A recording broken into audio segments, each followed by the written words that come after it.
Red velvet cake খেতে অনেকেই খুবই পছন্দ করে, তবে এই রেড ভেলভেট কেকে আর্টিফিশিয়াল কালারের বদলে যদি ইউজ করা হয় ন্যাচারাল কালার তবে কেমন হয়। তাই আজ একদম ন্যাচারাল কালার অর্থাৎ ভেজিটেবলস কালার দিয়ে তৈরি করে ফেললাম বিটরুট রেড ভেলভেট কেক।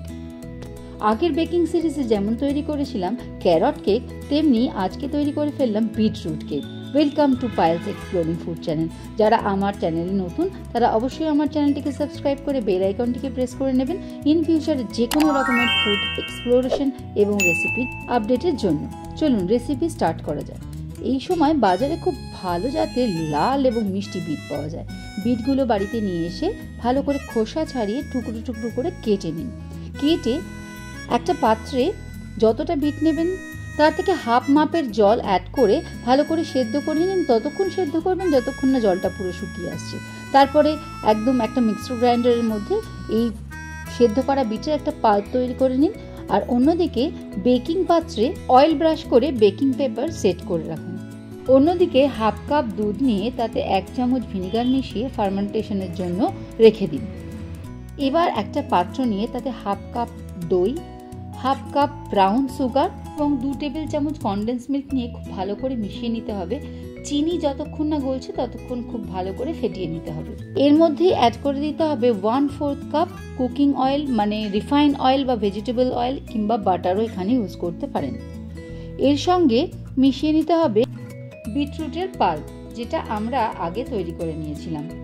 এক্ষেত্রে একটা ছোট টিপস বলি, ঠিক যত কাপ আটা ইউজ করবেন তটা বিট ইউজ করবেন এই পাল্প তৈরি করার জন্য। এখানে আমি 1 কাপ আটা ইউজ করেছি, তাই একটা বিটেরই পাল্প তৈরি করেছি।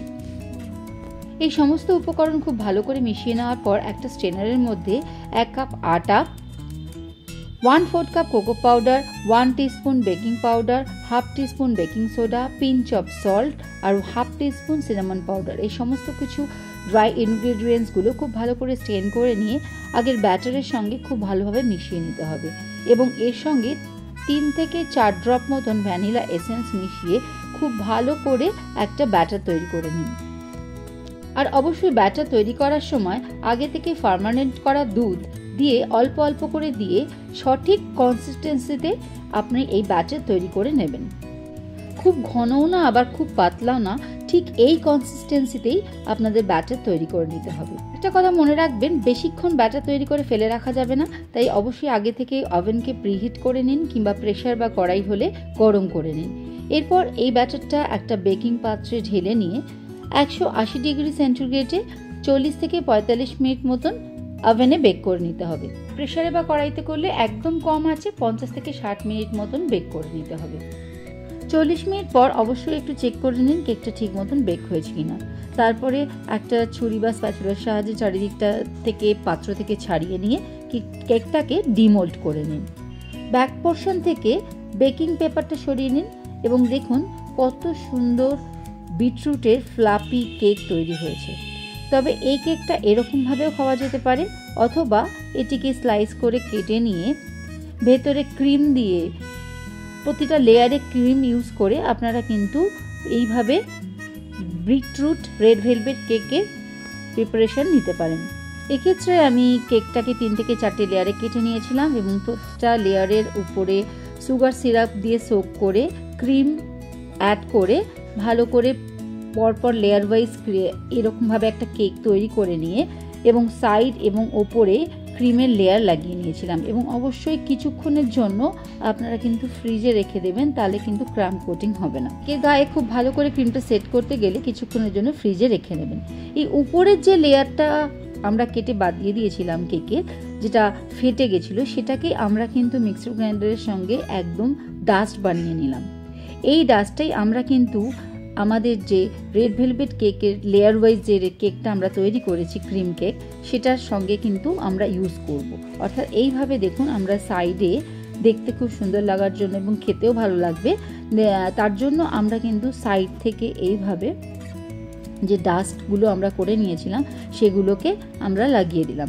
এরপরে আমরা ওপর থেকে ক্রিমের সাহায্যে বা আপনাদের ইচ্ছে মতন যে কোনো রকমভাবে আপনারা কিন্তু কেকের ডিজাইন তৈরি করে নিতে পারেন। আমি এরকম সাইড এবং ওপর পোর্শনে এই যে ডাস্টগুলো এবং ক্রিম দিয়ে আর কিছু ডেকোরেশন আইটেম দিয়ে আমরা এইভাবে রেড ভেলভেট কেকটা তৈরি করে নিয়েছি। এখানে শুধুমাত্র হুইপিং ক্রিম ইউজ করেছি, আপনারা চাইলে কিন্তু ক্রিম চিজও ইউজ করতে পারেন। রেড ভেলভেট কেক এইভাবে বিটরুট দিয়ে একবার বাড়িতে বানিয়ে দেখুন, দারুণ লাগবে খেতে এবং সবাই বলবে অপূর্ব হয়েছে। বিটরুটের সাহায্যে এই তৈরি করা রেড ভেলভেট কেক না বললে কিন্তু আপনারা বুঝতেও পারবেন না। তবে আর দেরি কেন, চট করে বানিয়ে নিন এই বিটরুট রেড ভেলভেট কেক এবং বাড়ির ছোট থেকে বড় সবার সাথে বসে এনজয় করুন ক্রিসমাসের দিনগুলোতে। আপনাদের লাইক, শেয়ার, কমেন্টের মাধ্যমে আমি কিন্তু বুঝতে পারবো এই রেসিপিটা আজকে আপনাদের কেমন লাগলো। এই বেকিং সিরিজে বিভিন্ন ধরনের ভেজিটেবলস দিয়ে তৈরি কেক আপনাদের কেমন লাগছে সেটা জানাতে ভুলবেন না কিন্তু। এতক্ষণ আপনারা দেখছিলেন পায়েলস এক্সপ্লোরিং ফুড চ্যানেলে তৈরি আজ বিটরুট রেড ভেলভেট কেক। খুব তাড়াতাড়ি ফিরে আসছি এই বেকিং সিরিজের আরেকটি নতুন রেসিপির সঙ্গে। সবাই খুব ভালো থাকবেন, সুস্থ থাকবেন।